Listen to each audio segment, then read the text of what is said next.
ഈശോയ്ക്ക് സ്തുതിയായിരിക്കട്ടെ. നമ്മുടെ അനുദിന ജീവിതത്തിൽ എത്രമാത്രമാണ് നമുക്ക് മനസ്സിലാക്കാൻ കഴിയുക, എത്രമാത്രമാണ് അന്വേഷിച്ച് കണ്ടെത്താൻ കഴിയുക. എന്നാൽ കർത്താവിന്റെ മുമ്പിൽ എളിമപ്പെടുകയും അഹങ്കാരം അടിയറ വയ്ക്കുകയും ചെയ്യുമ്പോൾ അവിടുന്ന് തന്റെ അറിവ് പകർന്നു തരും. അങ്ങനെ അറിവ് കിട്ടിയ ഒരാളാണ് ദാനിയേൽ. ദാനിയേൽ 2-ാം അധ്യായം 20-ാം വാക്യം അവൻ പറഞ്ഞു, കർത്താവിന്റെ നാമം എന്നെന്നും വാഴ്ത്തപ്പെടട്ടെ. ജ്ഞാനവും ശക്തിയും അവിടുത്തേതാണ്. കാരണം മനുഷ്യൻ എത്രമാത്രം അന്വേഷിച്ചാലും എത്രമാത്രം തപ്പിയാലും ദൈവം നൽകുന്നില്ലെങ്കിൽ ഒന്നും നമുക്ക് കിട്ടുകയില്ല. ദൈവം നമുക്ക് തരുന്നില്ലെങ്കിൽ നമ്മൾ പൂർണ്ണമാവുകയില്ല. ഇത് ഗ്രഹിച്ച ആളാണ് ദാനിയേൽ. അന്വേഷിച്ചാൽ കിട്ടില്ല എന്ന് മനസ്സിലാക്കിയ ദാനിയേൽ കർത്താവിന്റെ മുമ്പിൽ തന്നെ എളിമപ്പെടുത്തി പ്രാർത്ഥിക്കുകയാണ്.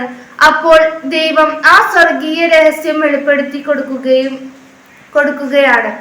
അതാണ് ദാനിയേൽ ഏറ്റുപറയുന്നത്. ജ്ഞാനവും ശക്തിയും അവിടുത്തേതാണ്. ഇന്ന് നമ്മളും നമ്മുടെ ഹൃദയവും കർത്താവിന്റെ മുമ്പിലേക്ക് ഉയർത്തുമ്പോൾ എളിമയോടെ കർത്താവിനെ സ്വീകരിക്കാൻ തയ്യാറായാൽ അവിടുന്ന് നമുക്കും ജ്ഞാനവും ബുദ്ധിയും ശക്തിയും ഒക്കെ നൽകും.